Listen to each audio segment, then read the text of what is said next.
It is 4 o'clock. I'll call the meeting to order. Please stand to sing O Canada.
We'll start with the roll call, please.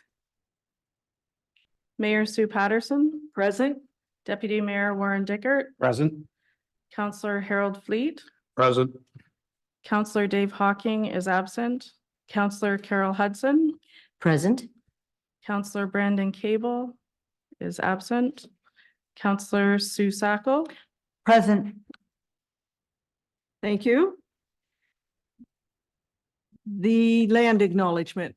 As we work toward reconciliation with Indigenous people, we begin our meeting today by respectfully acknowledging that we are situated on the traditional territory of the Anishinaabe Nation, the people of Three Fires known as Ojibwe, Odawa, and Potawatomi nations, and further give thanks to the Chippewas of Saugeen and the Chippewas of Nawash, now known as the Saugeen Ojibwe Nation, as the traditional keepers of this land.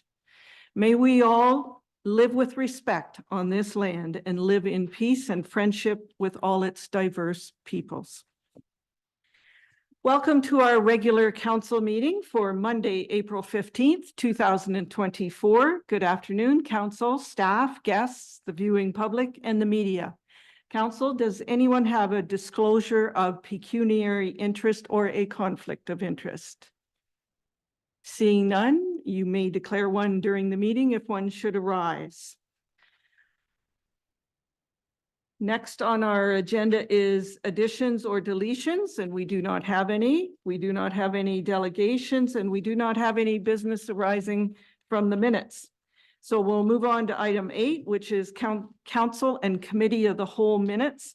The first one, 8.1, is the regular council meeting minutes from March the 18th. And we need a mover and seconder to highlight those, Deputy Mayor Dickert and Councillor Sacco. So just a couple of highlights that during that meeting, we had a public meeting for a zoning bylaw amendment, and we rezoned the land known as 579 9th Avenue from residential type 3, which is R3, to residential type 5 site specific to allow 7 additional units for a total of 9 dwelling units. And that zoning bylaw amendment was approved. We also had a delegation from Principals Integrity, Jeffrey Abrams, and he provided an overview of the role of the Integrity Commissioner. And if there's any questions or comments about those minutes, I'll take it. If not, I'll call the question. All in favor? That is carried. Thank you. Item 8.2 is committee of the whole meeting minutes from April 2nd. I need a mover and seconder to put those on the floor. Councillor Hudson and Councillor Fleet. And during that meeting, we had the civic facilities make-up air unit replacement was awarded to Montgomery Industrial Services. We also entered into a memorandum of understanding with Launchpad Skills Training and Technology Center Board. And this MOU recognizes the roles and responsibilities to ensure alignment and accountability with the participating parties, and it's effective from May 1st, 2024 to December 31st, 2026. Construction of 2nd Street east of 18th Avenue was awarded to Cedarwell Excavating, and we received the Drinking Water Quality Management System annual update. And that's it for highlights. Any comments or questions? I'll call the question. All those in favor? That is carried. Item 9 is staff reports. 9.1, we're on page 17. This is report DCS 0624. The subject is the principal provincial gas tax allocation for public transit, and it's from Chris Walker, our Director of Corporate Services and Treasurer. And I need a mover and seconder to put that on the floor. Deputy Mayor Dickert and Councillor Sacco. Chris? Thank you, Your Worship. This is a report that comes to council every year once the Ministry of Transportation advises us of the allocation for SMART. SMART is 9 communities that include Erin Elderslie, Brockton, Chatsworth, Hanover, Huron, Kinloss, Kincardine, Saugeen Shores, Southgate, and West Grey. The town of Hanover is the host municipality. So as we receive this letter, which Mayor Pattison received on March 26th, to confirming that the MTO is providing provincial gas tax for the SMART, we as the host municipality have to pass a bylaw to accept the letter of agreement to enter into to accept the monies. And for 2023, which is, believe it or not, April 1st, 2023 to March 31st, 2024, this is what the funding is for. We are to receive $740,828. Last year was about $748, and the year before that it was $769.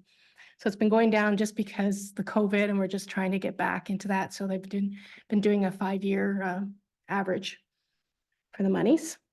So this SMART is funded mainly through the provincial gas taxes, the municipal contributions, as well as user fees.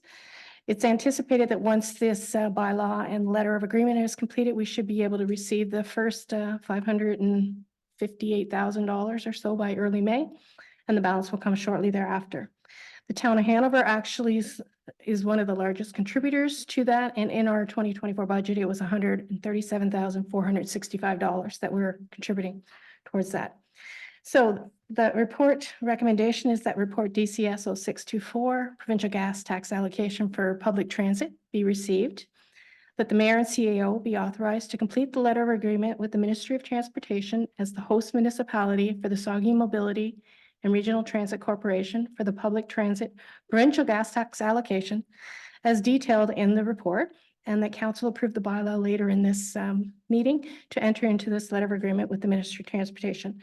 I did forget to say that the link to the strategic plan is open and responsible government and safe and reliable infrastructure, a strong and vibrant economy, and healthy and welcoming community. It should be 4 of those.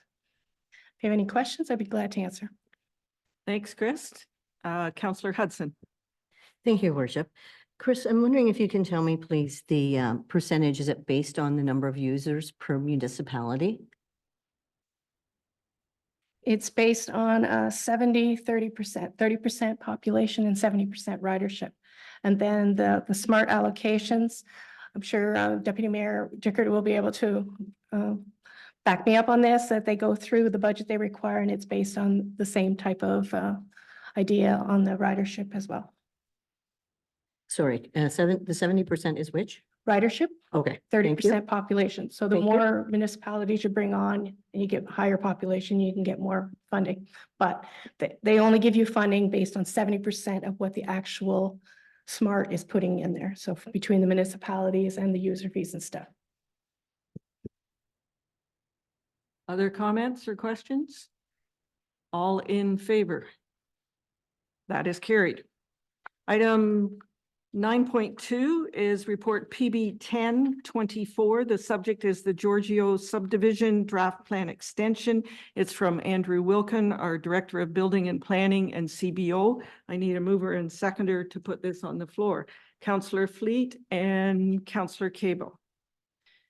Andrew? Thank you, Your Worship. As some of you may recall, in March of last year, I was here providing a similar report for this property. This draft plan of subdivision, excuse me, at which time this council was in support of a one-year extension, similar to what the request is here tonight. On April 5th, 2024, Ron Davidson Land Use Planning Consultant submitted a letter attached in your package on behalf of the owner, Lucia Giorgio, requesting support from Town of Hanover and Council, seeking a further one-year extension as they work towards meeting the conditions of their draft plan approval for subdivision file 42T 2016-08. In accordance with the Grey County's official plan, a letter of support is required from the Town of Hanover, the lower tier municipality, to grant this extension. Ultimately, County Council grants the extension as they're the approval authority for subdivisions. Town staff over the last year, and very specifically this calendar year in general, have received a lot of back and forth with the current land developer and their agents, clearing off the majority of their conditions set out in their requirements. All the public agencies, for the most part, have signed off in terms of SVCA and Hydro and Canada Post. There are some conditions that are still being worked through that require finalization before a plan of subdivision could be finalized. Many of which are engineering questions and clarifications that came up at the town review at the time of the engineering review. Another aspect of it is, as you may be aware, sometimes there's lots that are not buildable in a new plan of subdivision. Therefore, they get deeded or passed on to an abutting landowner to expand that person's lot and clean up lands that the town doesn't want, that don't do anything for us, or that can't be used as a block for a stormwater pond or a park or whatever that may be. Those lands being transferred sometimes take time and a lot of research to determine how those lands were originally created and the proper way to deed those lands to that property. Just a few examples of kind of the hiccup and why we didn't get to the finish line on this extension date for May the 15th, 2024. If council does support this extension, the town of Hanover will provide that letter of support to Grey County, which would in turn send that to the county's committee of the whole upcoming meeting for their approval at their next meeting, not to lapse the date. There are no financial implications to this report. The link to the strategic plan is healthy and welcoming community and balanced growth. And the recommendation is that report PB 1024 Giorgio subdivision file number 42T-2016-08 draft plan extension be received, and that council agree to support a one-year extension of the draft approval extension of plan of subdivision. It doesn't sound worded correctly, as requested by Ron Davidson, land use planning consultants respecting Lucia Giorgio. And I'll answer any questions you may have. Thanks, Andrew. Are there questions? Councillor Hudson. Thank you, Your Worship. I'm just wondering, Andrew, if you can speak to how many draft plan extensions are allowed for a property? Can it be ongoing, like? Through Your Worship, yes, we can keep extending it. The extension is for 1 year, which is why you may keep seeing it. I'm sure at the county level, they see numerous draft extensions occur per year. But yeah, they can apply for this, and generally, as long as they're working towards their conditions and the development itself isn't holding up other developments that may be looking to utilize the services in the area, generally, there's not a large issue with the extension. Councillor Cable. Thank you, Your Worship, and thank you very much, Andrew, for the report. I have no concerns with the draft plan extension. My question is around the comment from Ron Davidson that the town was not interested in receiving parkland as a part of the subdivision. And I know that we have examples of wasteful green space in existing subdivisions, which is likely why we typically opt for cash in lieu of park space. But I'm not necessarily thinking of a playground in this particular instance, because we know that it's very close to the Hanover Park, but even a communal gathering space or a pavilion or something similar to the one that we would see in the Whaling subdivision closer to Dawnview Public School, maybe would add to the fabric of the subdivision. So is it in our official plan? How do we decide whether or not we wish to have green space in our subdivisions? Through your worship, that's generally in consultation with Parks and Rec as well too, in terms of maintenance and, you know, their requirements. Recently, the way we've proceeded is the cash to put towards our trail system. I would say that the Parks and Rec master plan would dictate when a park would give some guidance of when there would be a park and when there would not. There is mention in our official plan as well. I guess I would say right now, generally speaking, we take the cash in lieu for trails. However, we are definitely cognizant as these subdivisions and further ones come into play as to the distance having to travel for these parks and having a livable community. So there's maybe some updates as we do our official plan right now to help clarify maybe when that is and isn't going to be used. But I would say it's kind of a multifaceted discussion with the other departments as to when and if they find appropriate to park there or not. Excellent. Thank you. And I appreciate that it's being considered, because certainly I think we know that subdivisions are evolving, and I think there is a want for green space in subdivisions. So if there's something that we can look at as far as our official plan update, that would be fantastic. Thank you. Then Deputy Mayor Dickert, then Councillor Fleet. And I'll just reiterate, because when this plan of subdivision came forward, I would have been in a former role with the department. And so some of the considerations specifically for this subdivision were access to parkland. So as you mentioned, Councillor Cable, access to Hanover Park. But reality with this subdivision was, how do we create some potential linkages to trail system to allow people to get to other green spaces as well? So those were some of the considerations specifically for this one. If I can ask a follow-up. So are we suggesting that there might be an opportunity then from the subdivision to link into the trail system that would then get you to the soccer fields? Potentially, that'll be the game plan. There's some areas that are right now, like almost walkways that we would create. It would require potentially for the trail to be extended northward from Big Black Bridge to get to that linkage to the subdivision. Okay, thank you. Deputy Mayor Dickert.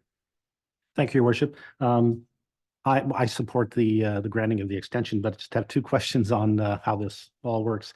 The property that they're taking out of, that they're deeding to the abutting property owners, how does that calculation figure into the, I think it's 25 units per hectare is the goal? Does that come out of that calculation, or does that skew that in any way, shape, or form? And also, at what point in time is the wastewater and water allocation deemed to development? Is it the draft plan subdivision, or is it after it's registered? Through your worship, yes, at time of the draft plan subdivision, the wastewater is allocated to answer that part of the question. The second part is, that's a good question. In this instance, we're talking 0.1 of a hectare, right? It's a very, very, very minor. I'd have a hard time understanding maybe when it would even really, that calculation would be that close where it would be an issue for the 25 units per hectare, only because if you have a lot that's much more than 0.2 of a hectare, it's a buildable lot, and then it would be a lot as part of the subdivision. These are just some odd shapes of, you know, maybe 0.1 of an acre here and there. So I would say, if it's coming out, it probably should not be counted towards the units per hectare calculation. But is it really that close where it makes a difference? Probably not in this instance. Councillor Fleet. Thank you, Your Worship, and thank you, Andrew. With the extension, this is the third extension we've given them. Yes.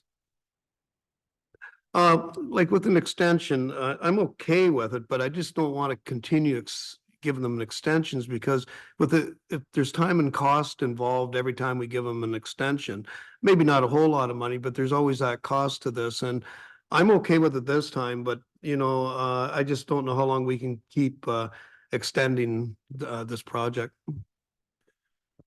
Through you, your worship. I'm not sure. Are you looking for my comment on it? Like, I don't, if they weren't working towards meeting the conditions, maybe the general conversation here would be a little different. They're spending considerable money on engineering and the professional opinions that they require and work towards. So I would say, general discussion maybe could be a little different if this property or any property was in draft plan for a long time and not moving forward at all. I don't feel like that's the case here. They certainly are getting closer and closer, and hopefully I don't have to be here in a year. But that is out of my control. Okay, I'll call the question. All in favor of report PB 1024? That is carried. All right, now, item 10, committees of council minutes, and we have 8 sets of minutes along with the subcommittee minutes. I need a mover and seconder to put on the floor, Deputy Mayor Dickert and Councillor Cable. So the first one is the Age-Friendly Advisory Committee minutes. This is item 10.1 and we're on page 31. Councillor Fleet, if you could highlight those, please. Thank you, Your Worship. Age Friendly met Monday, March 18th. I'll just go over some of the highlights. The Senior Star newsletter, I hope everybody received one. It's out there. Well done, and thank you to Brandon for looking after that. Senior Star Games, they're going to be in Hanover next year, and the district SCGA Games registration has started. Age-friendly business, Hanover Foodlands, the first business approved for age-friendly business. The P&H Center is approved for age-friendly. The Hanover Public Library is approved for age-friendly. And there's more to come, so that's great news. Brandon Dobson, give us an update on the Senior Games Community Grant for 2025. And that's all I have to report on Age-Friendly. Thank you. And of course, if there's any questions, just let me know. Item 10.2 is the Economic, Tourism and Cultural Development Advisory Committee minutes. Councillor Sacco. Thank you, Your Worship. This meeting was held on March the 20th, and it was held at Launchpad Skills Training and Technology Center. The executive director gave committee members a tour of the facility, and there was a discussion regarding the current programs there. We also had a delegation from Rose Austin, the general manager of the Saugeen Economic Development Corporation. And Austin emphasized how her organization supports individuals in starting businesses by offering various funding opportunities. Her group offers loans up to $300,000 with financial decisions being made by a board of directors. To date, they have facilitated the creation of over 5,000 jobs and dispersed a total of 622 loans. Austin ended by announcing that 16 loans are currently active here in Hanover, which represents $636,000. In terms of business arising from the minutes, the Cultural Roundtable pointed out that number 1, moving music in the square to every second and fourth Saturday from June to August has been confirmed. It'll run from 11 to 1 p.m. Number 2, they're planning a cultural symposium for May 31st at the Civic Theater. I think you'll hear more from April Marshall about that. And number 3, the Event Development Fund is now accepting applications, and organizations are encouraged to apply for this grant. Under stakeholders and initiative updates, there will be a HIP Entrepreneur Business Plan competition in the fall to help foster the growth of small businesses. The submission deadline is proposed for Monday, September 30th, so stay tuned for more details. The Chamber of Commerce reported that the Spring Shop and Win event is now running. It goes from April 8th to May the 4th, and there are $3,000 in prizes from participating stores. We're reminded that the Chamber Awards are coming up May the 28th at the Legion.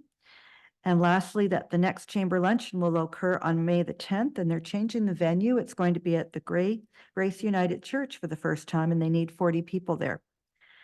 The Saugeen Municipal Airport announced that their First Responders Day is planned for Saturday, June the 8th at the airport. And it's a great opportunity for families to come out and see many of the vehicles and the life-saving equipment. And finally, Saugeen Connects, the student startup program launched on April the 1st for both students and sponsors to get involved in entrepreneurship. Thank you- you. And Are there any Councillor questions about Hudson? that? My only question is about the Chamber of Commerce, if they're changing their lunches to Fridays as opposed to Tuesdays. Is May the 10th the Friday? I don't know that, the answer to that. Anybody know? Oh, April knows? I would say it's probably just in response to hosting an event at Grace United Church because they're working with the volunteer committee to cater it. So that's why they need the minimum amount. And that's why they would be probably looking at maybe the date at the end of the week, maybe just to suit everybody's schedules that are participating. But I wouldn't say that they're all moving. This is just, So it's just a one-off. that's right. Okay. That's the way I understand it. I don't see any other questions, so if you would like to continue with the next set of minutes, please. Your worship. This is the Cultural Committee minutes from March the 6th. Now, I covered a lot of these items in the previous minutes, so I'm only going to mention new information.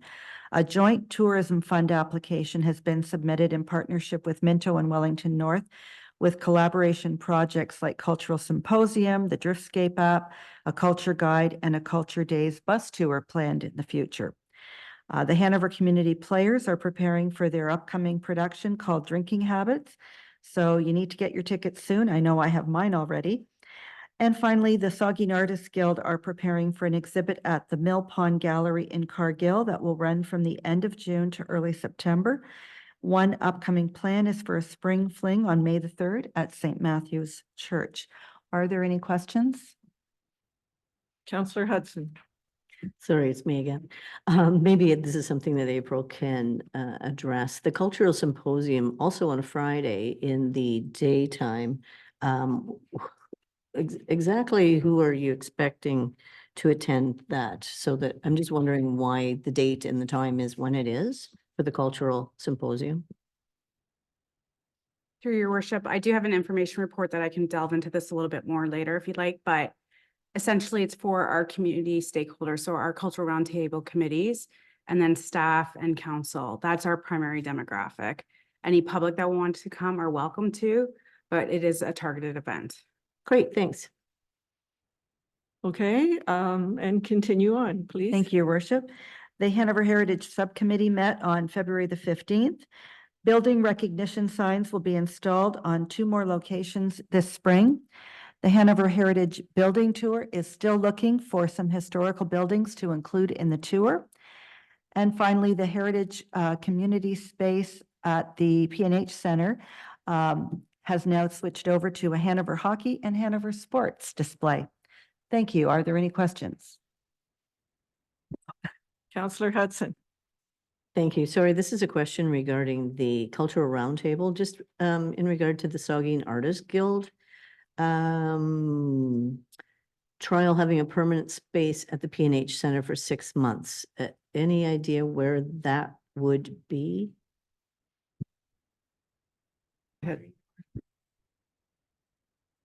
I'm not directly involved, but it's my understanding they've submitted interest and that it's being considered and will be brought forward accordingly.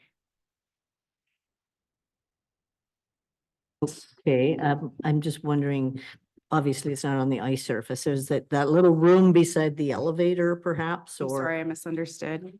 Yes, that utility room that's adjacent to the hallway at the front when you walk in to the right. Where it originally was a pro shop and then it was all The these. CIP office is Okay, there, yeah. great, thanks. Okay, Councillor Fleet. Thank you, Your Worship. This is just a comment on the Hanover Hockey, Hanover Sports display at the P&H Center. If you get a chance to see it, have a look. It's a great display. The committee's done a great job with this display, and there's a lot of old history there. So if you get a chance to have a look, because it's well done. Thank you. Very good. Okay, item 10.3 is the Emergency Management Committee minutes. Chief Deniger. Thank you, Your Worship. So we're on page 43 of your package. As you can see, we had a meeting February 29th and everyone was in attendance. We reviewed the emergency incidents in 2024, which we had none to review. The activities of the meeting included review of the hazard identification and risk assessment. That was approved. We also reviewed the critical infrastructure list, which was also approved. We reviewed the emergency documentation notebooks that we've been working on. We also reviewed an email from Edgewell Personal Care. We also talked about public education strategies for 2024 and what our focus would be in general terms. I advised the committee that we were not successful with the Community Emergency Preparedness Grant. We also reviewed 2024 training with general information about what it might look like and some dates, as well as the 2024 mock. And then we planned the next meeting for early May. If there be any questions, I'd be happy to answer. Thank you. Deputy Mayor Dickert. Thank you, Your Worship, and thank you, Chief. Just item 5.7.1 on page 45 says decontamination equipment is out of date. What decontamination equipment is it and how critical is this? That was actually a misprint that was carried over from another minutes. That's not our decontamination equipment. That's we've been working with the hospital on providing decontamination for them as their equipment's out of date. So it's not a fire It's not- department concern? it's not ours. Okay, thank you. Other comments or questions? Okay, thanks, Chief. Item 10.4 is the Joint Health and Safety Committee minutes from March the 7th. And Melissa is online. Melissa? Thank you, Your Worship. Are you able to hear me okay? Yes, we are. Thank you. So the Joint Health and Safety Committee held their first meeting of 2024 on March 7th. The committee reviewed a how-to document that will assist users in administering our online safety data sheet program. Workplace inspection reports were reviewed, as were incident and accident reports, with no specific trends being identified. The committee discussed recent and upcoming Working at Heights training sessions, noted that multiple new staff will need to attend a leadership course through the Grey County Health and Safety for Leaders. It's a one-day course. And under new business, the committee approved a safety bulletin related to the April 8th solar eclipse, and that was distributed to all staff. They also provided input into the health and safety section of the memorandum of understanding between the town and Launchpad. There was good discussion around the development of a hearing conservation program and our next steps with respect to that. And the committee did note that it's likely this project will extend beyond 2024, just to make sure that it's comprehensive.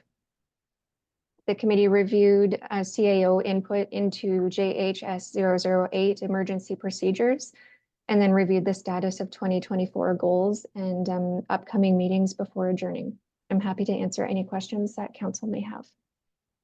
Thanks, Melissa. Councillor Hudson. Thank you, Your Worship. I'm just wondering if somebody can tell me about the staff newsletter. It seems to be a while since we've had one of those. And I know Tanya's really busy now. So with our current staffing circumstance in the administration department, we have had to pause that due to time. We are trying to look at having one out on a bi-weekly, my goodness, that'd be a little overkill, wouldn't it? Bi-monthly basis here in the near future. But just Tanya's time has been needed on other priorities, so to speak, with our current leave situation that we're faced with. I just had wondered if someone else had taken on that task or not. Okay, other Deputy Mayor Dickert.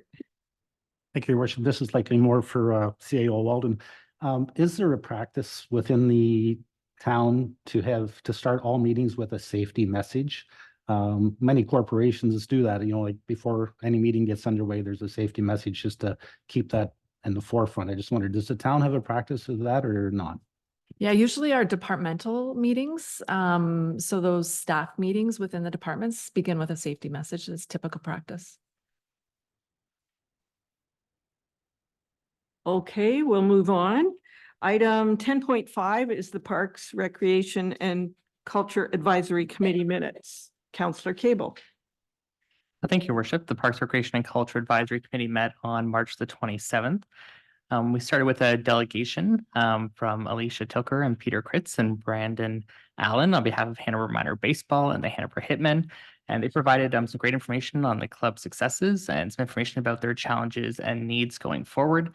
Certainly their club has had great success in recruiting new members, and that was great to see. So certainly the suggestions and considerations that were presented will be considered as we move forward with budget discussions and rates and fees and things like that.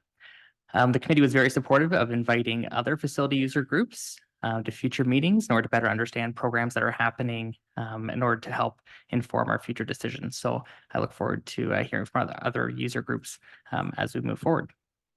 We had some staff reports. Certainly the Trail Bridge update is something that a lot of our community members are interested in. And so at this point in time, we were talking about Bridge 1 and 2, which the installations were complete and the trail approaches leading to the bridges were being graded and compacted. Bridge 3 had the concrete repair started and some deck material was brought to the site. And Bridge 4, the surface and curbs were installed and the railing was laid out. So certainly it's an exciting project that we look forward to seeing completed in 2024. We also had an update on the splash pad project, and I think we'll see more about that in the next set of minutes, but a further cost analysis was requested. And so COBIDE is looking at the cost of both of the sites. Is that what you call it? Both of the sites at Hanover Park location. I always get that one backwards. You'll notice that Robert Steers Memorial Park, which is on 14th Street, has had some equipment that's been installed in there. So certainly residents should feel free to stop in and have a look at the Robert Steers Legion Memorial Park to look at that new equipment. And that certainly is a great addition to that area of town. Hanover Local Senior Games registration is open. So events are running April the 9th to May the 29th, and the district games will be held fairly soon as well. As far as items for information, the Labyrinth of Distinction, we are accepting nominations currently. They're being accepted until April the 30th of 2024. Of course, the Labyrinth is in Heritage Square, and it's meant to honor individuals whose accomplishments have been influential to the betterment of or have bestowed honor to the Hanover community. There are two categories, community builder and personal achievement or accomplishment. So if anyone on council or a resident wishes to submit a nomination, we certainly would be open to those. I think that's all that I had to report, Your Worship, but if there's any questions, I'd be more than happy to take those. Thank you. Councillor Sacco. Thank you, Your Worship, and thank you for your report, Councillor Cable. In the other business, there are committee members who asked questions, and I would like to know, when will the disc golf be open? Thank you for the question. If I'm remembering correctly, I believe that it's being installed the first week of May. I believe that sounds about right. I was going to say, I'm not sure of an exact date. So, but I was going to say some of it may be weather dependent. If we continue to have Mother Nature cooperating like now, then Hanover Park should be less wet, so to speak. I haven't been down there after the weekend, but I assume that rain on the weekend impacted Hanover Park a fair bit. So. And secondly, there's a comment about committee member inquired if there's a location in the P&H Center to recognize outstanding athletes. Has that come under discussion at all? And is there any possibility of that?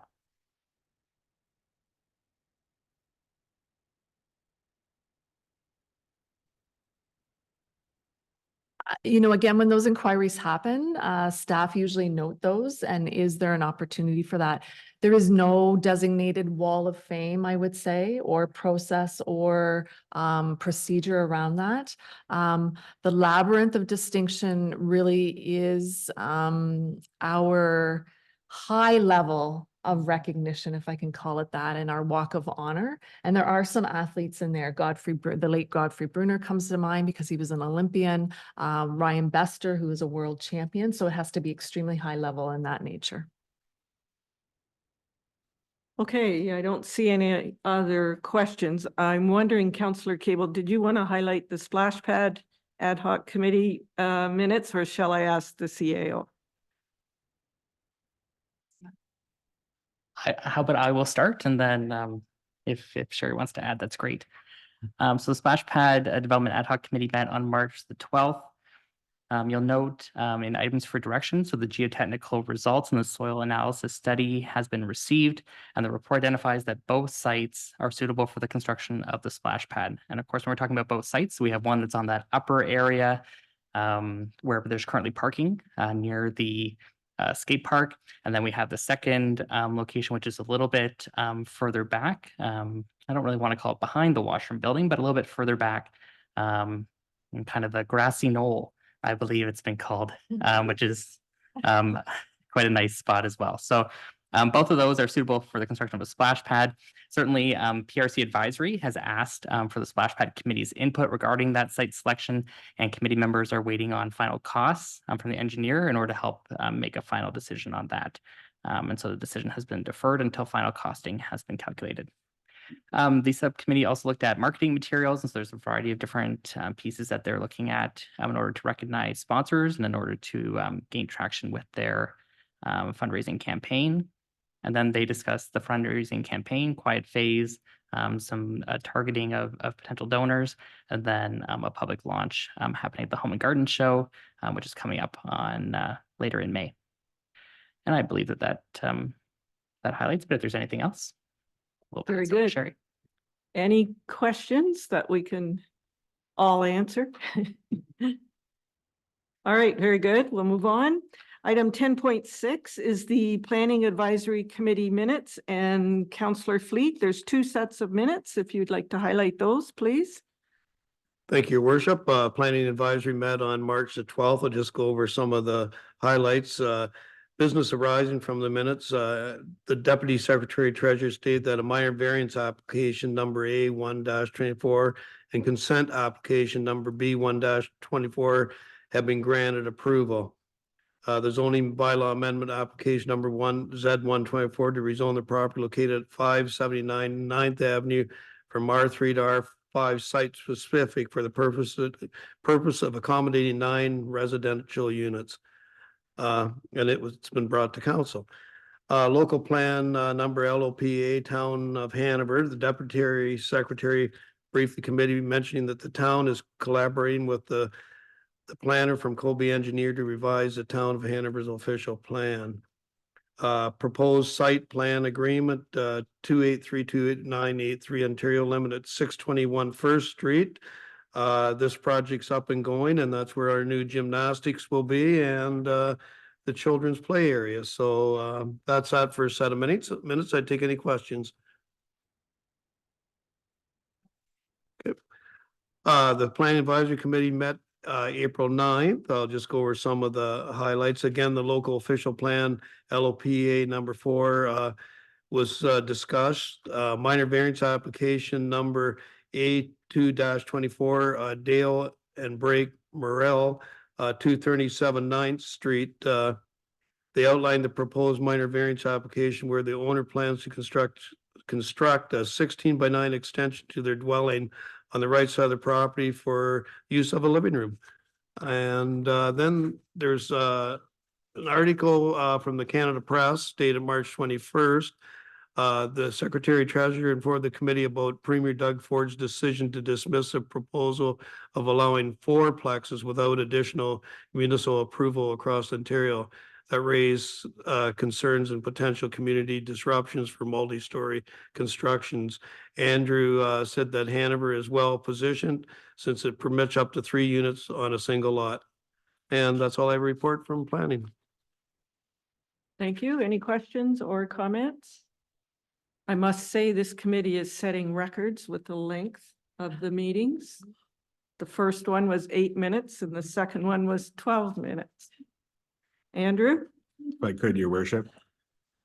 Those will get much longer as we get down the road for our official plan update. Hours in length. So just be ready, committee. You won't be having those short meetings. So. Yeah. Item 10.7 is the Police Service Station Review Ad Hoc Committee minutes. CAO Sherry, please. Thank you, Your Worship. So based on the scenarios that this committee has developed, we heard a high-level overview of the financial of those scenarios with the preliminary estimates that have been created. And the draft report, that was the key for this meeting, is reviewing the draft report and the committee making noted revisions. Committee's been really clear with their consensus that they'd like this draft report to come forward to council following the Hanover Police Services 2023 annual report. They feel that that annual report provides some good context to the service operation that then is for consideration with the police station review. So looking that will be sometime in June that our committee's report comes forward for that. So that's it, unless there's any questions. Any comments or questions? All right, we'll move on. 10.8, the Hanover Walkerton Police Management Committee minutes. Deputy Mayor Dickert. Thank you, Your Worship. The February 13th minutes, Brockton requested a detailed breakdown of how the administration fees that Hanover charges to this operation are calculated. And that was deferred till the next meeting. We also deferred the decision on the gully mitigation at the landfill site until we had clarification from the Property Owners Association at the lake as to what their plans were to also put a plan in place or actions in place, as for only one part of this concern to do anything wasn't going to be very successful. It needs to be a combined effort between the two. We also needed to confirm that we wouldn't be contravening any noise bylaws in the municipality of Brockton with the pyrotechnics that were going to be employed for that operation. On the landfill quantities report, it shows total receivables for 2023 down by 3.95%. Hanover residential curbside was up by 2.05. Walkerton was down by 1.65%, and the combined Hanover Walkerton commercial receivables were down by 5.49% to give us that 3.9 average. And I can answer questions on that meeting or carry on to the next. Councillor Hudson. It's just an obscure question on this one. All of our minutes seem to have a listing of who's present, and I just noticed on this one that I have no idea who is there. So do we have a new person taking notes or something? So that was corrected and provided to committee. Unfortunately, the corrected version did not end up in the council minutes. So yes, the attendees are typically listed, and that was corrected on the original. Unfortunately, the prior document got uploaded. Other comments or questions? Seeing none, please continue. So the March 12th meeting, as a follow-up to the February 12th meeting, the following information was provided regarding the landfill administration fees. And what it involves is the finance clerk, the accounts payable and payroll clerk, director of corporate services and treasurer, the deputy treasurer, human resources, director of public works. And it's estimated that is equivalent to one full-time staff and an estimated cost of benefits of being about $65,000.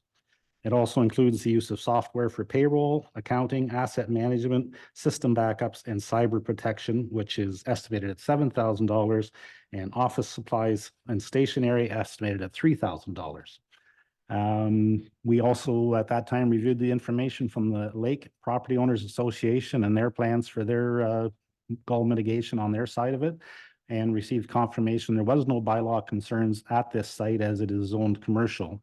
And we then approved proceeding with the mitigation plan supplied by Able Pest Control at a cost of about $31,000, which includes equipment and services. Future years would be about half that amount as the equipment has been purchased and it's just the service and supplies side for moving forward. We also approved the 2024 household hazardous waste date to be October 19th, and that will take place at the Hanover Works Yard. And as far as receivables at the landfill site for January, they were down 11.42% compared to January of 2023. Any questions? I would be pleased to try and answer them. Thank you. And so that 31,000 is for 1 year. That is correct for the first year. Councillor Hudson. And just wondering if you can tell me a little bit more about this sonic blaster that they're talking about. haven't seen it in operation yet, and I believe, and Mr. Cooper can maybe help me out on this one, but I believe it's scheduled for May implementation. And it's a noise deterrent to startle the gulls. And that's why we were concerned that, you know, if we put this in place, are we then going to just have noise complaints from neighboring properties? According to the Brockton bylaws, as our landfill site is in Brockton, this would fall to them. And they have reported back because it's zoned commercial, there are no noise restrictions on their bylaw, which would stop us from doing that. Now, at the same time, we're going to need to be cognizant of any disruption that we're causing for neighboring properties, but the actual face of the landfill site isn't really close to anything residential. They don't really see it being a problem. And the lake owners, you know, it's far enough away. Again, I haven't heard these as far as how loud they are. And again, if Mr. Cooper can add some comments, that's fine. But my understanding is we're comfortable that it's not going to cause an issue moving forward, and hopefully it is successful in scaring these gulls away and answering the concerns the Lake Owner Association has with contamination at the lakeside. It sounds good. I'm just curious to know what this thing sounds like, because if somebody hears it, then you're gonna get all these calls and they're like, well, what is going on? What's happening there?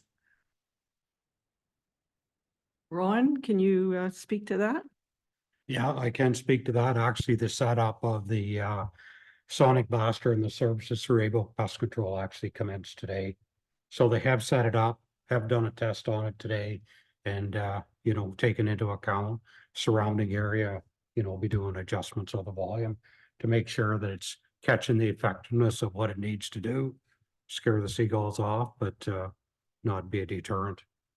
Yeah, so it's on. It started today, and the idea of the sonic propeller, it puts out distress calls, and it's distress calls that's to scare away the seagull population from coming around the area. So have you heard it? Did you hear it today? No, I did not. I was Okay. Well, it's Monday and the landfill is closed today. So Tuesday, you can go out to the landfill. Yes, it'll be interesting to see how it works, and hopefully it does its job. So, okay, so that was the last set of minutes for the motion that was moved by Deputy Mayor Dickert and seconded by Councillor Cable. So we are receiving the information and approving the recommendations contained in all of those minutes that were just highlighted. All in favor? That is carried. Thank you. So item 11 is bylaws, and we have 3 of them, and I need a mover and seconder before I ask the clerk for the intent of the bylaws. Councillor Sacco and Councillor Fleet. Tanya, please. Thank you, Your Worship. Bylaw number 3299-24 is a bylaw of the Town of Hanover to confirm the proceedings of the Council of the Corporation of the Town of Hanover at its regular meeting held on March 18th, 2024. Bylaw number 3300-24 is a bylaw to authorize the Town of Hanover to collect the dedicated gas tax funds from the Ministry of Transportation. Bylaw number 3301-24 is a bylaw to authorize the acquisition of the lands described as part of Lot 19, Registered Plan 55, being Part 1 on Plan 16R-11783, Town of Hanover, County of Grey. Thank you. So it's been moved by Councillor Sacco, seconded by Councillor Fleet, that bylaw numbers 3299-24 through to 3301-24 be introduced, and that they be taken as read a first, second, and third time, finally passed, signed by the mayor and the clerk, sealed with the corporation, and inserted in the bylaw book. And I will ask if there's any further questions or comments. Councillor Cable. Thank you, Your Worship. Just wondering perhaps if Sherry could clarify for the public where part of Lot 19, Registered Plan 55, part of 1 Plan 16 are, where approximately that is, just so that residents are aware. So that's on Seventh Avenue on the east side of the road, just south of the existing hydro property. There's currently, you'll see a gate, it says Town of Hanover, I believe, on the gate. So it's just south of that location approximately. Excellent, thank you. Okay, any other comments or questions with those bylaws? All right, all in favor of those three bylaws? That is carried. Item 12 is correspondence requiring action. And this is correspondence from Angela Jensen, who is the chair of Grey Bruce Elder Abuse Prevention Network, asking that World Elder Awareness Day, which is June 15th, be proclaimed, and also to fly the flag for at least part of the month of June of this year. This is a group of organizations and individuals committed to preventing elder abuse through providing public education and awareness. If you're in agreement, I need a mover and seconder. Deputy Mayor Dickert and Councillor Hudson. All in favor? Oh, sorry. Questions or comments? Deputy Mayor Dickert. Thank you. Question is, our flag policy is, do we have a maximum time that we'll fly? Is it 1 week or is there anything in our policy? I don't know that there's a maximum. We were just looking at it before the meeting. Do you have it open? I don't think there's a maximum. I believe it's at the discretion of council.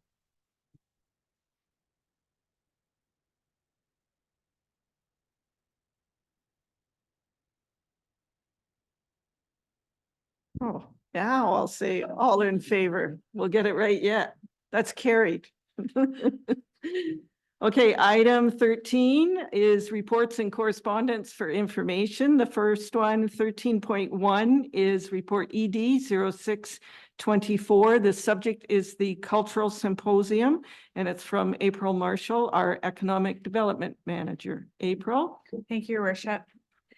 So on September the 6th, 2023, the town of Minto, Township of Wellington North, and Town of Hanover, we hosted our first joint cultural roundtable meeting. And this was formed recognizing that we each had our own cultural plans and had formed cultural roundtables to execute those plans in common. So we are the 3 municipalities in the area that are doing this type of work currently. So the agenda of our inaugural meeting included providing a presentation on the history of our cultural roundtables, past projects, future direction, and we had an interactive session to get input from our members as far as what future collaboration could look like, ideas that they were going to take back to their own communities and funding prospects. So the first initiative of our joint efforts is the formation of this cultural symposium that is set to occur on May 31st.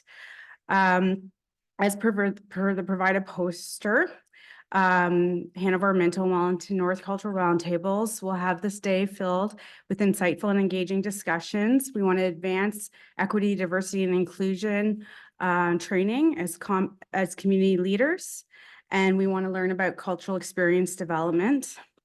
This is all happening at the Hanover Civic Theater. So we've included the agenda. Again, we'll have a really great keynote with Melissa Bryan of the Rainbow Diversity Institute. Melissa is now a resident of Hanover as well, if you haven't met her. So we're fortunate to have her in our community, and her keynote will be on equity, diversity, and inclusion as community leaders. We will be doing, again, updates on our cultural roundtables. Launchpad will be catering our lunch through the culinary program. And we'll have Kim Clark of the Regional Tourism Organization 7, RTO 7, who will be doing a session on cultural experience development. And then we'll also have a representative here from Ontario Culture Days, who will be doing an interactive session with us so that we can formalize our plans for Culture Days this fall and do some joint work with these other communities. So just speaking to Councillor Hudson's previous question, this day was designed for our cultural roundtable members, our other committee members that have interest in it, council staff, But we also recognize that others from neighboring communities, our chambers and DIAs and other cultural organizations could benefit from the agenda. So we've opened it up to them as well. So as far as financial implications go, I actually applied to EDCO, the Economic Development Council of Ontario. I'm getting $1,000 training scholarship from them that is going to be applied to the DEI keynote speaker. Our fees will help offset the cost for lunch and any other minimal cost. We're very fortunate to have all the other speakers come at no charge. So there will be very minimal costs, and anything additional will be split between the three hosting communities. So the link to the strategic plan is healthy and welcoming community, strong and vibrant economy. The recommendation is that council receive this report for information. And again, I just would like to encourage you all to participate if you have the availability to do so. And you were sent instructions on how to register for that day. So I'd be happy to answer any questions you might have. Thanks, April. Any comments or questions? Councillor Fleet. Thank you, Worship. Thank you, April. It sounds quite exciting. I just have a question, just like with our neighbors to the west and east, like Brockton, Westgrave, do they not want to, like, do they not have a round table? They want to participate in this sort of event? Like Minto, Wellington seems so far when we have neighbors. If I could, we have the Saugeen region in common. So I know we are different counties, but we do have the Saugeen region in common. And as mentioned, we are the 3 municipalities in this region and in our whole area that have cultural plans and cultural roundtables. So it's not that we don't want to work with our neighbors to the east and the west. They don't have those formal roundtables formed and advancing this work. So that's why we want to open it up for them to attend and learn, and hopefully they will be able to participate in the future. Thanks. Just curious, we border each other, and we'd like to see them participate. So thank you.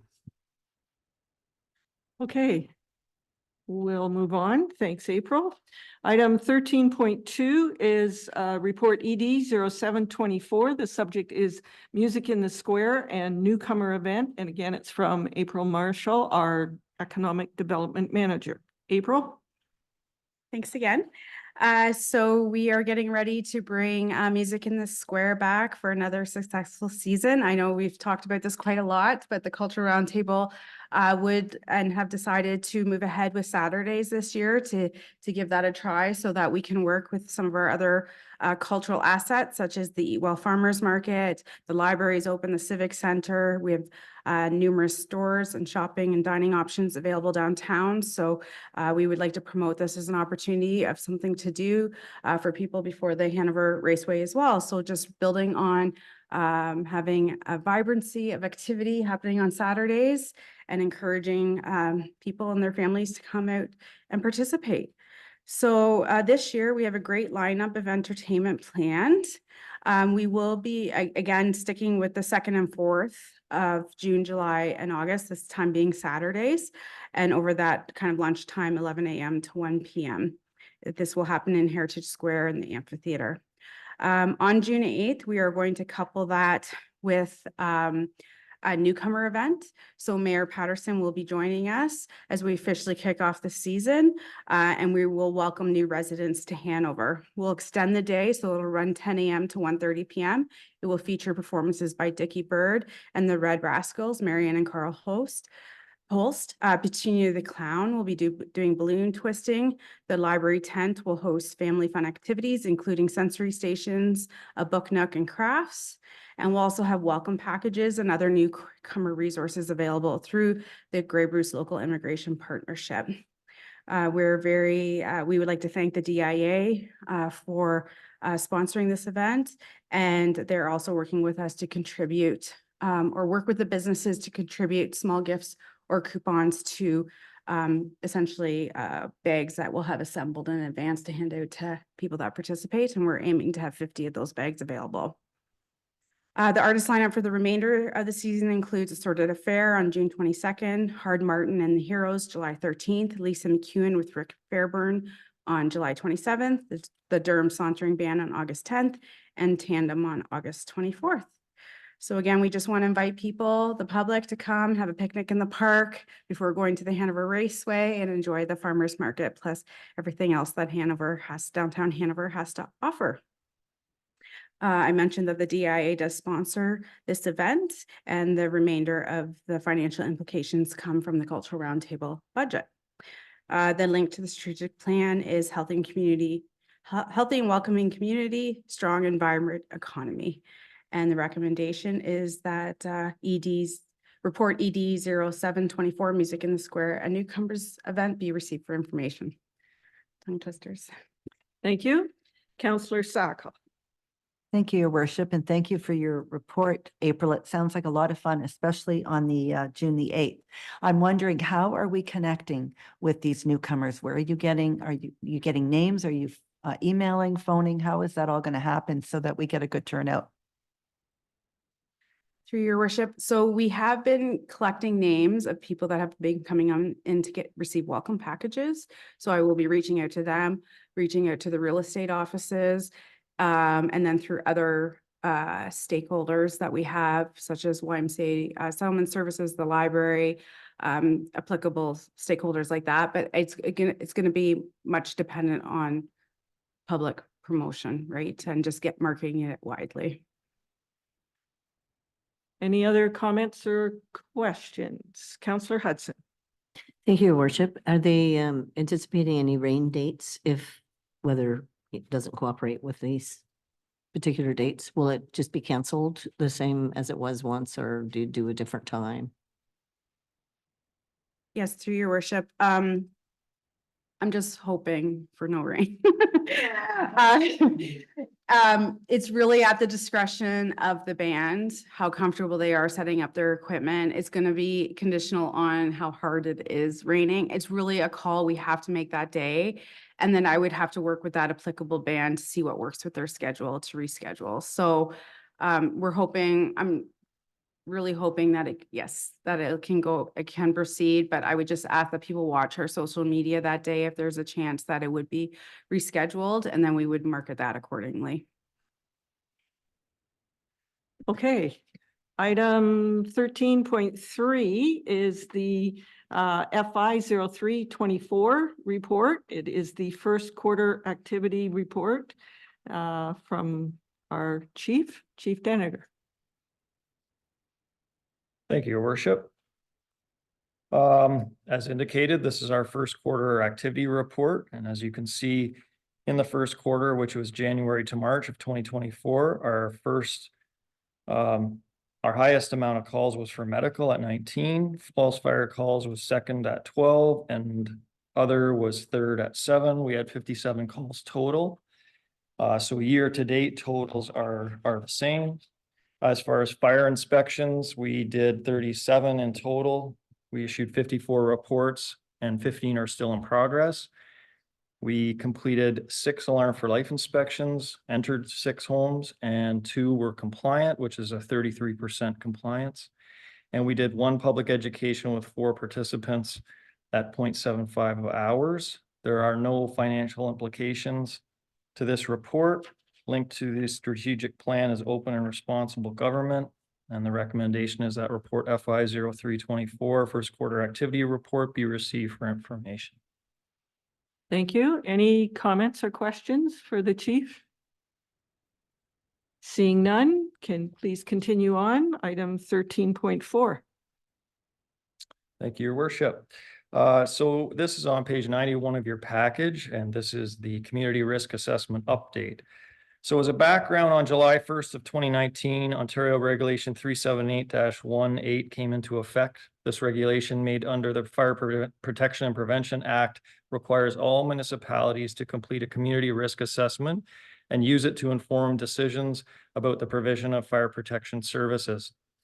In addition to that, it is also required that every year the fire department review the risk assessment to ensure it's still accurate and make any necessary changes. So the community risk assessment allows fire departments to make informed decisions about the types and levels of fire protection services that they provide based on identified risks. The risk assessment is based on 9 mandatory sections that include geographic profile, building stock profile, critical infrastructure, demographic profile, hazards, public safety, community service profile, economic profile, past loss, and event history. The community risk assessment that is attached is specific to the town of Hanover. A complete review of the document has been completed. Any changes to the document have been highlighted in yellow and deletions are noted in strike through. The key changes are noted in the chart that is attached to this report. And as you can see, there are a number. Some of them are continued to be worked on because it's a multi-year project, but others have been completed at this time. Based on the information contained in the report, the present level of service provided by the Hanover Fire Department is appropriate based on the risks that have been identified. Staff will utilize this report to continue to plan for appropriate future activities. There are no financial implications as a result of this report. Linked to the strategic plan is safe and reliable infrastructure, balanced growth, and open and responsible government.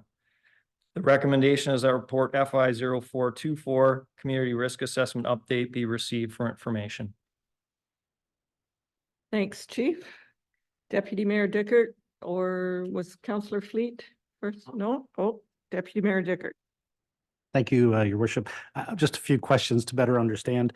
One of the things identified there was implementing a program for signage of all multi-unit residential buildings that appear to be single family.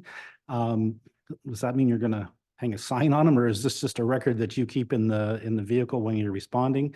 And as you discover those units, does that information get passed to the town and the tax rolls and are updated to show multi-family units where we aren't really thinking they are? Good question. Through you, Your Worship. It actually works in reverse. We would get the information from the building department. And it would be both. It would be a sign placed on the building, but also in our tablets on the trucks so that there's visual in both spots. And it's just to help us identify those homes that from the street look like a single family dwelling, but there might be a number of apartments in there that we have to search, and they might have various entrances.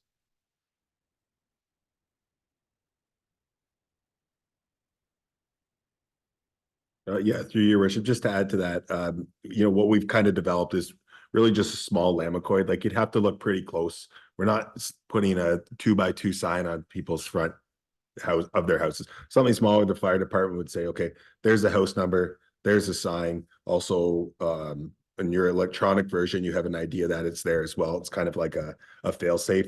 We did, when we updated our building bylaw, have a provision in here for this as well to offset the costs of what these are costing to add an additional dwelling unit, whether that's $8 a Lamacoid or something like that. That cost would be bore by somebody applying for the permit. So if we have some units out there who have renovated and added additional units but never notified the town, do we have a program or a practice, or are they just discovered by accident when they're discovered? Through you, Your Worship, they're discovered in time. Sometimes they will call the Canada Post and ask for a second mailbox, or they'll post a second mailbox and the Canada Post will call us and say, there's a second unit here. Is there actually a second unit? If there is, based on the existence of it, we can go back and look at water bills or hydro or that type of thing to determine it has been there for a long time, or we can determine it is recent. And then we would go in there, provide them notice. You need to get a building permit, which usually requires, taking apart some drywall or seeing what's behind some walls, some things like that. So if that kind of answers your question. Yeah, I have a couple more. You mentioned residential sprinklers in your report, Chief. That would be a building code thing that needs to come through the building code versus concern from the fire department, wouldn't it? Through you, Your Worship, it's simply education at this point as to what a suppression system can do. It's part of our public education as well. It's certainly not mandatory, but we're there for any questions about what do they do. Next one was, you mentioned an ATV in there, and I see our neighbors to the east have an ATV for their first responders. Is that something that's on the radar for, because we have, you know, police, fire and paramedics that likely could make use of something like that, especially in the trail system that we have? Through you, your worship. So we actually are surrounded by them. The east and the west both have them. Certainly available under contract. These are discussions that Chief Noel and I have had as well. And there is a possible funding source for one that Chief Noel is looking into. And if that does come to fruition, then it's something we could look at, because we would have a location in the new fire station. It's just coming up with the funds for such a unit. One more, in your plan going forward, just wondered, what's the impact of EVs, electric vehicles, cars, bikes and hand tools? You see a lot of things on social media regarding lithium-ion batteries and the fire hazard that goes with them. And also the, you know, we're seeing more solar panels all the time. How does that into that plan? Is there does it have a big impact on the cost of providing fire service for those? And how do we recover some of that if there is? Through you, your worship. We do have a number of standard operating guidelines. The trouble with EVs right now is the fire service is still trying to understand the role of EVs and lithium-ion batteries and what we're going to do about it. There aren't even really NFPA regulations yet. So we do have standard operating guidelines on how to deal with most of these situations. But again, there's continually new developments. And yes, the cost of battling an EV fire would be recoverable just as any other fire. So the amount of water that you have to use for an EV fire would be recoverable because it'd be significant. So to answer your question, that is something every fire service is still working on because there's continually new stuff coming in. Chief, can you just speak to solar panels? Did you not have a sign or something that a homeowner could put in their window saying that there were solar panels here? Yes, that was years ago and it never did come to fruition. So that's something we can easily see from our 360, and we would adjust our plan accordingly because that does add a significant amount of weight to the structure. So that does have a bearing on what we will do at that fire. Thank you. Councillor Fleet. Thank you, Worship. Thank you, Chief, for that report. When it comes to batteries, I just want to fully understand that, like, we got so many e-bikes out there, there's so many scooters out there. And have you got anything in place where you know how you deal with like that type of situation? Through you, your worship. Yes, we do have a process for those types of things. The trouble is that they take off so rapidly. It depends on how quickly we're notified. We do have a process in place, and our team has been educated on both the small rechargeable batteries as well as the large EV vehicles. We've got underground parking coming to the municipality, so we're already starting training on that. So it's a constant training method to make sure that we're getting that situation resolved as quickly as possible. For some of them, it's simply, let's get it out of the building, but you're not always going to be able to do that. So, but we do have processes in place, yes. All right, Councillor Hudson. Thank you, Your Worship. I'm wondering, Chief, if you can speak to the possible partnerships for the installation of signage, key locations of river advising location in case of emergency. Can you speak to the partnerships that you're working on there?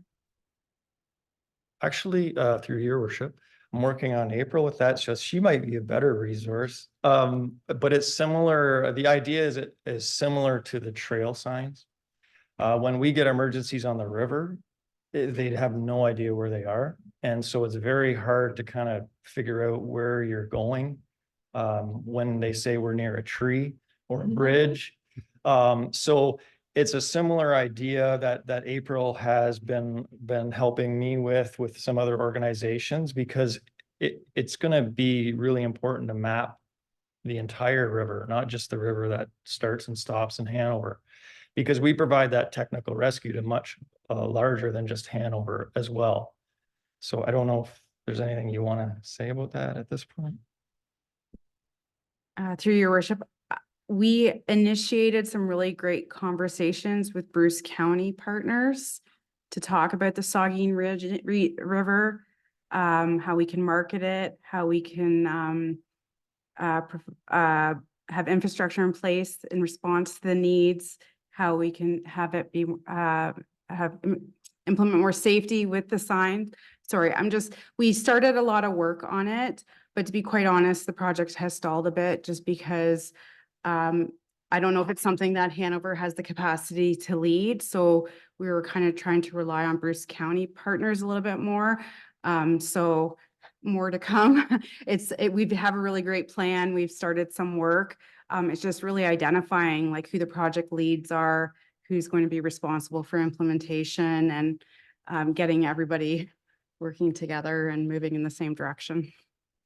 That's one of those ones that's a much bigger project, one of those work in motion ones. So these would be like tags on the riverbank that people could see. Okay. Other comments or questions? All right, I think that's it. Thank you, Chief.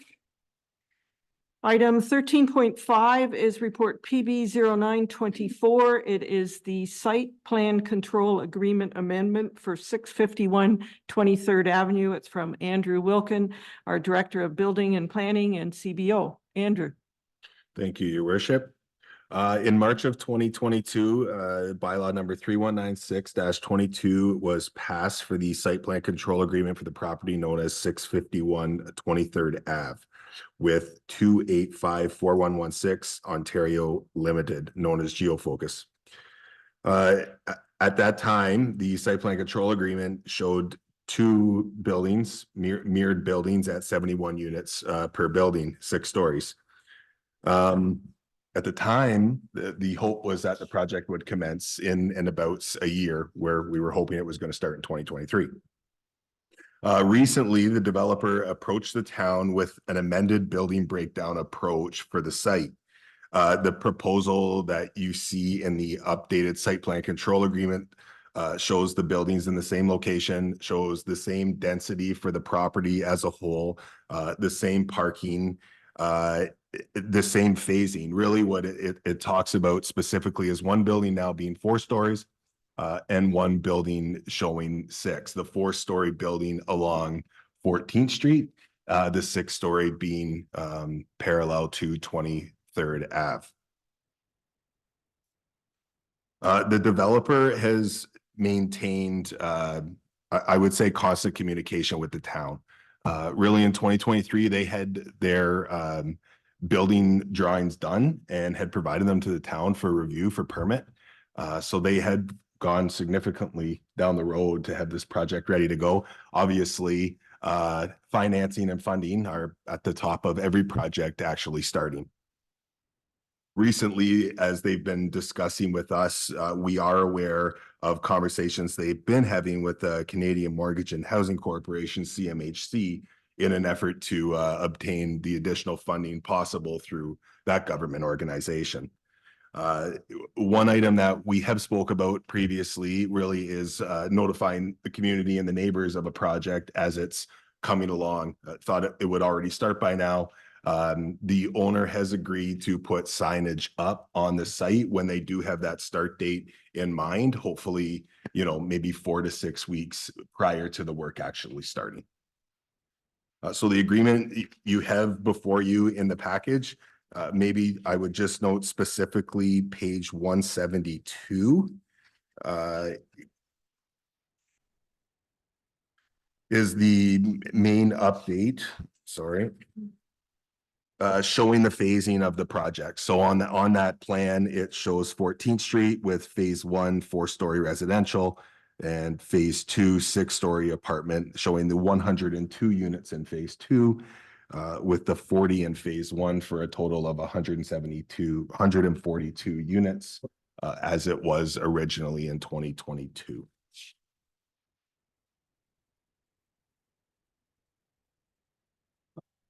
There are no financial implications to this report. The link to the strategic plan is balanced growth, and the recommendation is that report PB 924 site plan control agreement amendment 285-4116 Ontario Limited 651 23rd Ave be received for information, and that will answer your questions.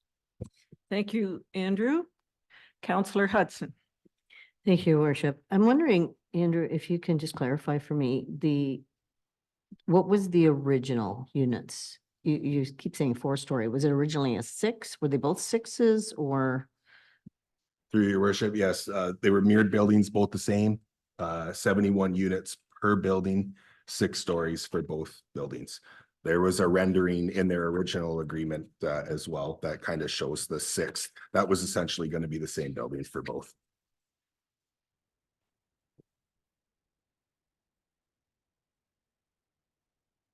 Anything further, Councillor Hudson? No? No, thank you. Okay. Anyone else? Okay, we'll move on. That was for information. Item 13.6 is report PB 1124. The subject is the Municipal Law Enforcement Quarterly Report, and it's from Ken Campbell, our Municipal Law Enforcement Officer, and Andrew is going to present that report. Thank you, Your Worship. This is the quarterly report to the end of March of this year. Pretty self-explanatory. We're, seeing a bit of an increased calls on certain items, clean yards being one. We didn't really have much snow, so typically we don't see clean yards until now because you can't see your yard. But we saw a bit more of that. There's been a lot of animal control items, it seems like this year more so, and other inquiries, which, general complaints that really don't fall under anything, landlord tenant disagreements that they call, just to get some guidance or try to help resolve those types of items. That's what is under other inquiries, if you were wondering. There are no financial implications. The link to the strategic plan is open and responsible government. And the recommendation is that report PB 11-24 Municipal Law Enforcement Quarterly Report, January to March 2024, be received for information, and I will answer any questions. Thank you. Any questions for Andrew?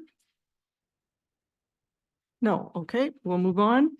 Item 13.7 is report PW 0924. This is the wastewater treatment plant operations report. It's from Mr. Cooper, our Director of Public Works. Ron? Thank you, Your Worship. The wastewater operations report, this is for the first quarter. And I actually have my chief operator, Ted Knapp, is on the line. And I'll get him to take you through the highlights and the information. The day-to-day information that is provided was done through their department as part of the report. So I'll get Ted to take you through the highlights and address any questions. So this is the operations report for the wastewater treatment plant from January 1st to March 31st, 2024. Some of the highlights of the major activities during this period include replacement of the heat exchanger, water pump, and motor. We had it fault on us about 3 days in a row. Electrician was on site doing another project, so we got him to change it out quick. Our annual toxicity sample, our fish tests, was taken on January 18th, and it came back positive. So we were back to annual sampling or reduced sampling. We had the natural gas line that fed our flare stack, our pilot for a flare stack freeze. We put some hot water on it and got thawed out and got it running again. And then SCG was up doing inspections and calibrations of our water or our flow meters and analyzers. And they also installed two new flow meters for stress testing in the future of the waste plant. I'd be happy to take any questions if anyone has any. Thanks, Ted. Are there any questions or comments? Okay, we'll move on to the next report, 13.8. This is PW 1024, and this is for the water treatment plant operations. So Ron, you can start. Quarterly report for the water treatment plant, similar to wastewater. Ted's provided the information on activities that are happening kind of from the log books that we do for the operations report, and provided some highlights. So I'll let Ted also provide the details of this report. Okay, so this is the water treatment operations report from January 1st to March 31st, 2024. Some highlights of some activities we have done during this period include on January 15th, we took our taste and odor system offline for the winter. The lake finally froze over for the winter, so we were able to take it offline. We were continue to clean the filter 3 clarifier beads with some muriatic acid or hydrochloric acid to improve filter performance, which it has greatly improved that filter performance. We can still get a little bit cleaner, but we just do a little bit at a time. On March 2nd, we had an adverse water quality incident, or an AWQI. It was reported to Spills Action Center and Medical Officer of Health, and this was due to an analyzer was left in calibration mode overnight, so that means it wasn't reading properly. That being said, it was of no concern due to 2 other analyzers read in similar spots as that one, so we could still prove the water safe. It was just an operator error. And then our annual calibrations of our flow meters, as well as a few of our chlorine analyzers, was done by SCG during this quarter too. I'd be happy to take any questions. Thanks, Ted. Are there any questions, comments? Okay, I don't see any, Ted. Thank you. Item 13.9 is the 2023 Health and Safety Report, and this is from Melissa. Thank you, Your Worship. I'm pleased to present our 2023 Health and Safety Report. It does begin on page 197 of the agenda package this evening. A little bit about the Joint Health and Safety Committee. As you know, we're dedicated to maintaining a healthy and safe workplace, and that's extremely important to our town. Our Joint Health and Safety Committee supports that and is comprised of staff from various departments, and they work really hard to make sure that the health and safety of all staff is supported all year long. The committee holds regular quarterly meetings, but they may meet more frequently as needed to review, investigate, or resolve items and concerns that come up. An update on our 2023 Health and Safety Work Plan, also known as JHS 012. The committee creates the annual work plan to help guide their activities for the year, and the goals identified within the plan are brought to council and approved to make sure that council is involved in that process and to help support our internal responsibility system. And from there, that plan is made available to all staff so that we're transparent with what we're working on for the year. The committee worked diligently to achieve all objectives that were set for 2023, with the exception of deferring workplace investigations training. And that was due to a wealth of other trainings that were going on that were deemed to be of a higher priority. Monthly health and safety inspections were completed by each department, and members of the Health and Safety Committee take turns assisting those departments with inspections to help provide insight and guidance around the process. In total, 165 inspections were completed in 2023.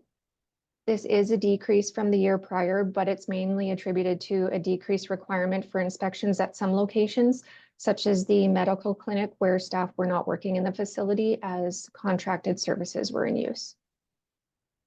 As shown on page 201 of the agenda package, 19% of inspections required corrective actions, which is very similar to prior years. This low rate of infractions tells us that inspections are effective in identifying potential hazards, but that there's also an ongoing effort to maintain a safe work environment and to minimize those hazards right from the get-go. Analysis of inspection reports did not identify any specific trends. Corrective actions were generally minor in nature and were completed on the same day as the inspection in over half of instances, and all items were addressed within legislated timeframes. When it comes to incidents and accidents, in total, we had 15 incident reporting forms filed with the Health and Safety Committee in 2023. This is an increase over the prior year, 2022. There were 6 instances, but it is the same as the 15 instances reported in 2021. Incidents involve town staff as well as visitors to municipal facilities or members of the public. The bar graph on page 202 of your package provides a breakdown of the types of incidents reported. You'll notice that instances of staff interacting with aggressive or disrespectful patrons accounted for about half of all incidents reported for 2023. In response, the town took action by organizing de-escalation training for all staff, developed a respectful conduct poster to be placed in our facilities, and drafted a de-escalation quick tips document that will accompany our emergency procedures for easy staff reference. As for health and safety policies, procedures, and guidelines, the committee has implemented a schedule to help ensure a regular review of all of these documents. Generally every 4 years where possible, or sometimes sooner if needed to maintain compliance. Throughout 2023, the committee adhered to the schedule and created, reviewed, and updated 11 different documents. So this often involves multiple meetings, lots of research, and consultation with various parties before the documents are finalized and then distributed to staff. Various parties have noted the significant amount of time it takes to ensure all staff review the required items, sign off on them, and, to maintain documentation around that within a training matrix. This process, and in turn our demonstration of due diligence, will be improved through expanding Dayforce to include a learning management module. On page 204 of your agenda package, you'll see a summary of key health and safety training completed in 2023. This does not include policy and procedure review, but targets some other more formal areas of training. As requirements for training continue to grow, so does the responsibility to monitor trainings and ensure timely recertifications, follow up on incomplete or missing items, and to mitigate risk and ensure ongoing compliance. All of these areas will also be supported through the addition of the learning management module in Dayforce. In conclusion, an excellent effort was made to continue upholding our duties and goals of the committee throughout 2023, with notable attention paid to supporting staff in interacting with aggressive or disrespectful patrons. So overall, I feel that 2023 was a successful year and that appreciation should be extended to our staff and the Health and Safety Committee for their ongoing commitment. I'm open to any questions. Thank you, Melissa. Are there any questions or comments? Councillor Fleet. Thank you, Your Worship, and thank you, Melissa, for that report. I'm just looking at the incidents, the violence and harassment at 7, is that normally, that seems a little high. Is that to do with, say, visitors having incidents with staff, or I just like to, it just seems a little bit high. I'd like to see that at 0, actually. Thank you. Through you, Your Worship. Yes, I would agree. It is high. It's definitely much higher than any years we've seen prior. It did occur throughout different departments, but I'm not sure what's going on. There's just been maybe a bit of a shift in things. We have noticed a change perhaps since the COVID-19 pandemic. But it is good that staff are advocating and they're reporting these incidents so that we can support them through it. And the goal is, through this training that we're providing staff and supporting them when instances arise, that those will decrease. Thank you. I really thank you for the job you do and keeping our employees safe and healthy. So thank you. Any other comments or questions? Councillor Cable. Thank you, Worship, and thank you very much, Melissa, for the report. Certainly, I think there's a lot of great information contained in here. It's a good summary of the work that has been done by the Joint Health and Safety Committee this year. In particular, I'm quite impressed by the objective section, which really shows all the different achievements and ongoing work that's being done by the committee to ensure the health and safety of all the employees and staff of the town of Hanover. So thank you for leading that work, and certainly pass on our appreciation to the Health and Safety Committee, because we know that it's kind of a subtask that perhaps, could just sit on the side of their desk, but it's something that, is definitely a commitment. And I think it's great to have the representation that we have on that committee right now, so that you have different departments that are represented and can bring different perspectives to the table. So thank you very much for the overview. Thank you. Okay, and I also want to say thank you to the committee for all the work you do for keeping staff safe and our residents safe and healthy. This is a committee that the public doesn't really see or interact with. I know staff does, and even council doesn't see this committee that often. So we do appreciate what this committee is doing. Thank you. Thank you. Item 13.10 is the Grey County Joint Municipal Accessibility Advisory Committee. And this is another one for you, Melissa. Thank you. Sorry, I should have just left my video going. Yeah, so the Joint Accessibility Advisory Committee from Grey County met virtually on March 21st. This was the first meeting of 2024, so they did hold elections for chair and vice chair. The committee discussed a report brought forth for a splash pad in West Grey in the town of Durham, and heard a positive review of the Grey Roots Museum and Archives accessibility plan. Correspondence was received regarding the development of a new website dedicated to accessible playgrounds in Ontario and the Georgian Bluff CIP focus group.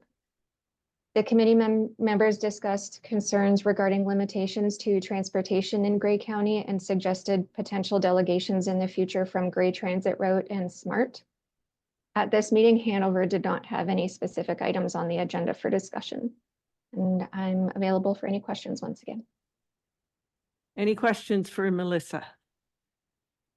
I am pleased to see, I didn't say this, the last committee minutes, that Pamela Matheson is now a member representing Hanover, along with Andrew Edgecombe. So we have good representation on this committee. So, okay, thanks, Melissa. We'll move on to 13.11. This is the Launchpad Board of Directors meeting from March 26th. Councillor Cable. Thank you, Your Worship. The Board of Directors for Launchpad Skills Training and Technology Center met on Tuesday, March the 26th, here in the Saugeen Room. It was noted that the quarterly participant statistics, I think this was mentioned in a previous set of minutes, that those will be contained in the minutes of the board going forward on a quarterly basis. So not necessarily a specific report to council, but will be contained within the minutes that come to council for review. We did have a financial update, and so the transfer from the town of Hanover is going to occur in March, and so that will be reflected in our next financial update. The current ledger at that point in time was showing that the revenue was under expenditures by about $11,000, and program revenue from March break programs and from March programs in general had not been reflected in that update. The board did discuss next steps for budget management and financial oversight, and we also provided some suggestions for programming moving forward. So, for example, multi-week programs, ensuring that we have a participant survey that's going out, and looking at different strategies for advertising those programs to try to increase the number of participants.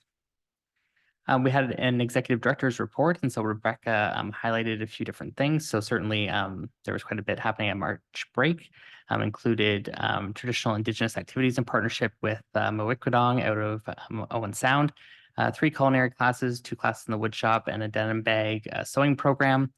The March newsletter was distributed. So currently the mailing list has over 2,300 individuals on it, with 23% of the people that it was mailed to opening it at that point in time.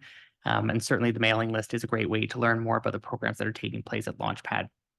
Saugeen Academy is bringing students for regular classes in the wood shop. A hairdressing program is currently being finalized, and Insight for Life was beginning at the end of April. And those are programs that have filled very quickly in the past. From the adult programs and operations side of things, Working at Heights continues to have a good draw. So Working at Heights classes have been happening for quite a while, and the last 3 have been completely full. The next class was taking place in April. Fanshawe College is going to be running a course at Launchpad in medical administration. And then we went into our committee reports. And so certainly Governance Committee continues to be focused on board recruitment. The committee met on March 21st and has developed a strategy to help with our board recruitment with different media assets being developed for a variety of different locations of print forms. So we should see those going out shortly. Again, if anyone is interested in joining the board for Launchpad, we certainly are open and looking for members. The application can be found at www.mylaunchpad.ca. The fundraising committee presented their report. So they're working on their fundraising strategy and fundraising plan for this year. And they will be facilitating one of the 50/50s at the Hanover Raceway in September. And then from the operations committee, the committee was mainly focused on developing the terms of reference, which came to council previously, but did also note that Neptune Scoops will be reopening this summer. Hiring is currently underway.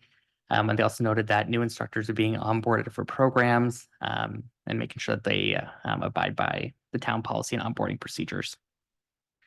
As far as our in-camera session, the only thing that I would highlight is that we really are looking forward to return to a full complement of staff with the hiring of a youth programs manager, and that person will begin July the 17th. If there's any questions, myself or Councillor Sack will be more than happy to answer those. Thank you. Any questions or comments? Deputy Mayor Dickert. Thank you, Your Worship. Just for understanding the $11,000 deficit that they're currently taking, I'm assuming once the town resources, the town funds are received, that will eliminate that and have us in good state going forward. And my second question, and I apologize if I got this, but the reference to the newsletter, 2,300 distributed, was that sent to all council members? Because if it was, I don't recall seeing it. I'm just curious whether it was. It probably was not. It's only sent to the individuals that have requested to be on the list, which can be found at mylaunchpad.ca. But I think it is certainly something that we can take back and ask for council to be added directly to the mailing list. And as far as the $11,000 deficit, essentially when the $100,000 moves over from the town, then we should see a surplus in the next financial statements. Other comments or questions? Councillor Fleet. Thank you, Worship. and Thank you, Brandon. Just a quick question. I'm looking like Councillor Cable, you're a director, Councillor Sacco is a director. Are you not councillor reps? Like, I just wonder what happens in 2.5 years, say if you two are no longer the councillor reps, are you going to be staying on as directors? I just wonder if, like. So currently the way that our terms work is that all town representatives, so myself, Councillor Sacco, and April are by term of council. So our term ends the end of November, I think, of 2026. And so then those spaces would be filled by the next term. That would mean that your term as a director is up. Yes. Okay, thank you. And they may want to apply and be directors again. You never know. Other questions or comments? Lots happening. Very busy. Okay, item 13.12 is the Police Services Board meeting minutes from March 25th, and I will highlight those. You're probably aware that the new Community Safety and Policing Act took effect April 1st of this year, and this act replaces the 34-year-old Ontario Police Act. And I've got some changes. There are many, but I just want to highlight some. If a member of the public is alleging misconduct of a police officer, the individual registers that complaint through the complaints director, which is new. If an individual's interaction with a police officer results in death, serious bodily harm, sexual assault, or the discharging of a firearm at a person, the matter is handled by the SIU, which is the Special Investigations Unit. And then if a member of the public provides a complaint about a failure to ensure adequate and effective policing is provided, or if they have concerns about a police service board, about the board policy or chief procedure, the chief's procedure, these complaints are made to the Inspectorate of Policing, which is new. So, and if the complaint is specific to a policy or procedure of the board or its police service, but is not about adequate, effective policing, then it goes to the Inspector General. So there are many changes happening. Also, there's training for police board members. This training is now mandatory. There has always been training, but now it is mandatory. If you have not taken this training, you are not permitted to sit on the board. So, and I have taken it. It's good. And there will be more coming. So, and it was 2.5 hours of reading and answering questions and passing. So, and I just want to say that the Hanover Police Service continues to partner with organizations to deliver presentations on fraud prevention. And a bicycle registration portal has been added to the website, which is hanoverpolice.ca, for Hanover residents to add their bikes. And you can put in your make, model, color, a photo of it. So the police have a database and they're hoping to reunite lost or stolen bikes with their owners. So that's a good thing that's happening. Of course, open to questions if you have any. Deputy Mayor Dicker. Thank you, Your Worship. Actually, not police related, but we used to be involved with the Community Safety and Wellbeing Program, and I haven't heard any updates from that recently. Are we still involved in that? Is there action happening there, or are they still meeting? Councillor Sackle, you're still on the Community Safety and Wellbeing Committee? I was making notes. Can you ask the question again, please? We haven't heard that they've had a meeting or anything recently. I just wondered if there is any updates as far as the prevention side of things. I've seen a few things in the paper lately of how they're ramping up the incident tables. I forget the term that they use for that, but just wondered if there is any updates, as it does kind of relate to policing. I'm not aware of any updates at this point. And we only meet quarterly too, so there's a lot of time between those. So I'm sorry, I don't have an answer for that. And I'm sure you will have one after you meet. Yes. Thank you. Okay, item 13.13.1. It is the Grey County Council and Committee of the Whole highlights. This is for information.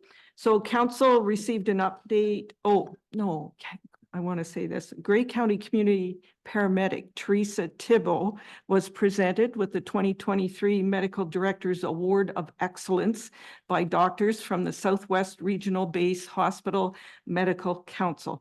Teresa shows great commitment and compassion when providing care to individuals experiencing homelessness and to patients dealing with mental health and addiction challenges. It's always nice to recognize individuals who go above and beyond. Council also received an update about Bruce Power from James Skoniak. He is the Chief Development Officer and Executive Vice President at Bruce Power. And Mr. Skoniak spoke about Bruce Power's role in powering Ontario's growth, medical isotopes, and Bruce C project. Council received the updated 2024 to 2027 strategic plan. This is the corporate plan, and identified 4 priorities. One is continuous improvement in operational efficiency and service delivery. The second one is building communities for the future. Third is workforce development. And the fourth is giving everyone a place to call home. And it is on the Grey County website if anybody wants to take a look. It's not a long report, very easy to read and good information. And I'll move right into the second one, which is the April 11th Committee of the Whole and County highlights. Council heard a presentation from the Kolapur Wilderness Trail Association. This organization maintains around 50 kilometers of marked trails and are managed for cross-country skiing biking and hiking. And it is on the east side of West Gray, closer to Gray Highlands.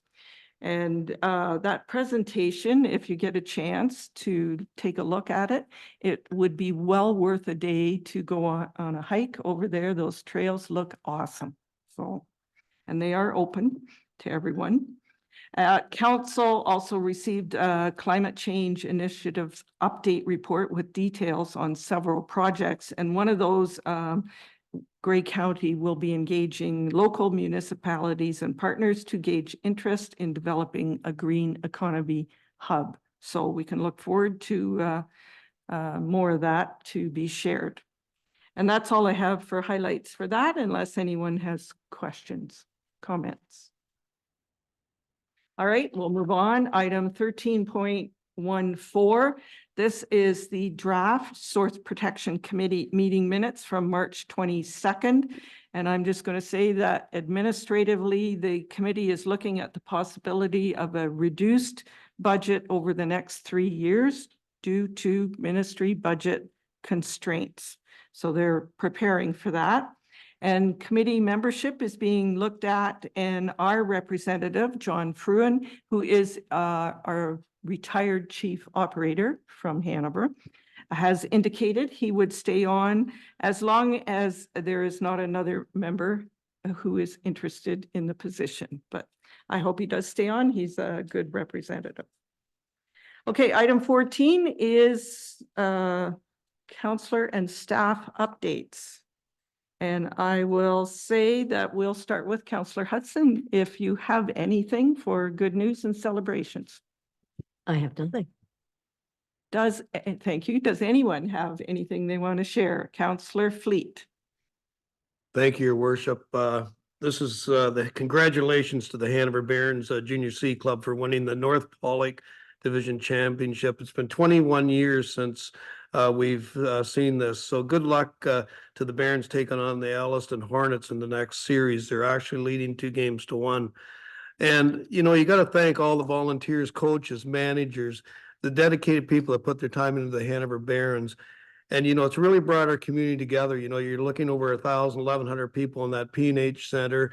It's putting a lot of spirit into our community. So I just want to say congratulations to the Hanover Barons.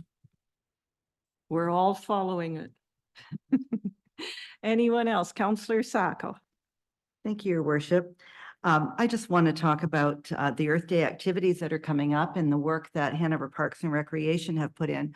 I know I'm looking forward to it. I just registered today for the community garage sale. But the Mayor's Tidy Talent Challenge, the library seed distribution, the recycled art contest. I hope we get to see pictures of that because that sounds very interesting. And there's lots more. So I hope our residents will go to hanover.ca and check out all that information. So I look forward to seeing the results. Thank you. Very good. Deputy Mayor. Thank you, Your Worship. I had the chance to attend the TC Energy Pump Storage Forum last Friday in Owen Sound. And they're taking great efforts to make sure this project, if it does get approval and go ahead, that they will be using local contractors, local suppliers wherever possible. It is a very big project. They're getting the First Nations people involved right off the beginning here and getting good buy-in from that group as well. And it's an exciting project, and should it move forward, I think there will be benefits for Hanover too. We're close enough to the project that I think we'll all see some benefits from it. So it was an interesting day. Very good. Councillor Cable. Thank you, Your Worship. Just would like to highlight and show appreciation to the Hanover Rotary Club, who hosted their annual Easter egg hunt and family event on Easter weekend. It was extremely well attended, so very good to see lots of residents out for that event.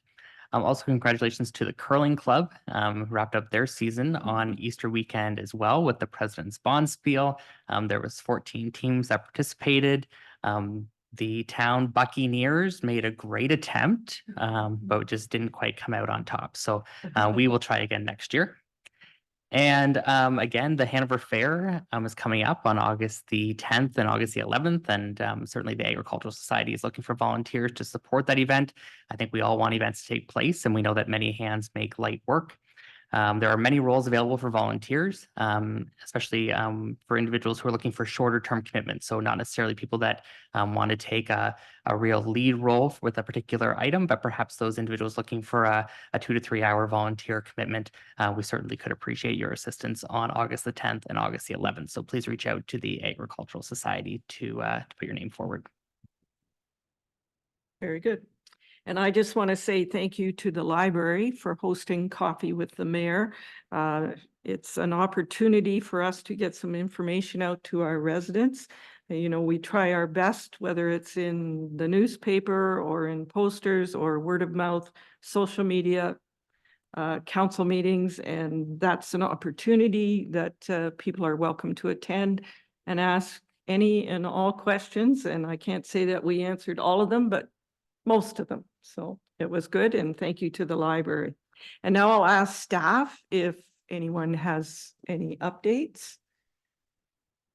And I'm going to ask Andrew to speak about the OBOA meeting, that the Blue Water chapter that you held. Was it Blue Water? Just, it's a first for Hanover. Yes, actually, thank you, Your Worship. On March 21st, we hosted the Blue Water Chapter Builders Forum at the Legion. I think we had about 120 people, which is the numbers up for us. It's the first time that we've hosted it, the town of Hanover. So it was exciting. Thank you, Mayor, for coming out and kicking that off for us. It's a great kickback to the Legion as well. And happy I don't have to host that again for quite a while. And it was the one day it snowed really hard. So people coming from out of town, but they all made it there, and it was good. I was pleased that you took that on to host that, so. And I don't see anyone else and no one online, so we'll move on. Item 15 is planning and other meetings. And again, all of our committee and board meetings are listed on this agenda and on our website. Item 16 is dates to remember and announcements. The next committee of the whole meeting is Monday, May the 6th at 4 p.m. The next regular council meeting is Tuesday, May 21st at 4 p.m. And a reminder, the municipal office will be closed on Monday, May 20th for Victoria Day. This time I'll ask if there's any notices of motion. Councillor Hudson. Thank you, Your Worship. I would like to bring forward a notice of motion for consideration by council to potentially restructure the council meetings and the committee of the whole meetings from the first and third weeks of the month to the second and fourth week of the month going forward in 2025. Okay, so you will work with staff to prepare that motion. Thank you. We do have a closed meeting.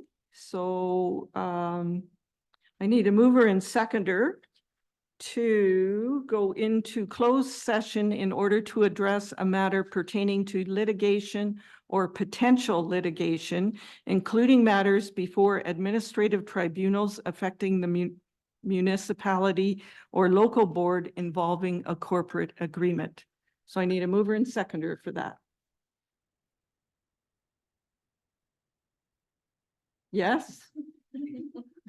Actually, I was going to have a notice of motion as well. Sorry. My apologies for not getting my hand up quicker. Okay. So go ahead with the notice of motion. And I'm not really sure that how this would play out. You know, we've gone through our budget cycle and spent a lot of time talking about how we need to change our approach to it in the future if we're going to be successful, and it's been very challenging. So I guess I'd like to have a conversation around the council table, and I don't know if procedurally we can do it. That's the next part, but whether we would establish a finance and budget committee that we could start working on this. It seems it's such a big issue, and we try and do it all in 3 meetings or 4 meetings at the end of the year. Just wondering if there's an opportunity for us to put a practice in place that would allow us to work at it throughout the year and perhaps come up with the ideas that we need to find different resources and financing and all of those good things. So as I said, I don't know if it's actually a notice of motion, but it's something I would like to see us discuss here and to just give us the opportunity to, investigate what options might be available. Sherry? So Deputy Mayor Dickert, is it to consider establishing a committee or just how we review the budget? I guess my initial thought was to establish a committee that I just don't know procedurally whether it has to be all members of council on that committee, whether it's, all, staff or public or just where that is. So it's just, I'd like to, it's such a big issue and we just seem to jam it into, November, December kind of thing. Whereas I think if we had an opportunity to look at it throughout the year, it might give us better insights and better prepare us for that budget cycle that we go through. I know staff is working on budget all year long. But from a council perspective, I just feel it kind of gets funneled right into that budget time. And I'm just looking for an opportunity to have us more engaged throughout the whole year. So I'd like to suggest that if you're, if you want council to consider that we have a finance committee, that you actually have a notice of motion, so staff have direction on what to put together for a report. That's fine. I would make that the notice of motion and I'll work with CAO Walden to have that put together for our next meeting to see whether it has the grounds that it needs to move forward. Very good. Okay, so we know why we're going into closed. I need a mover and seconder to go into closed for the reason in order to address a matter pertaining to litigation or potential litigation, including matters before administrative tribunals. I have to say this, affecting the municipality or local board involving a corporate agreement. A mover and seconder, Deputy Mayor Dickert and Councillor Sackle, and we're at 6:06 p.m. So let's take a 10-minute break and we'll come back in closed.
We are now in open session and I am confirming that we met in closed session in order to address a matter pertaining to litigation or potential litigation, including matters before administrative tribunals affecting the municipality or local board involving a corporate agreement.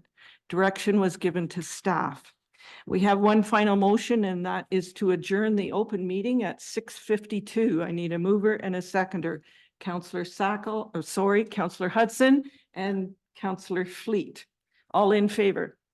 That is carried. Thank you.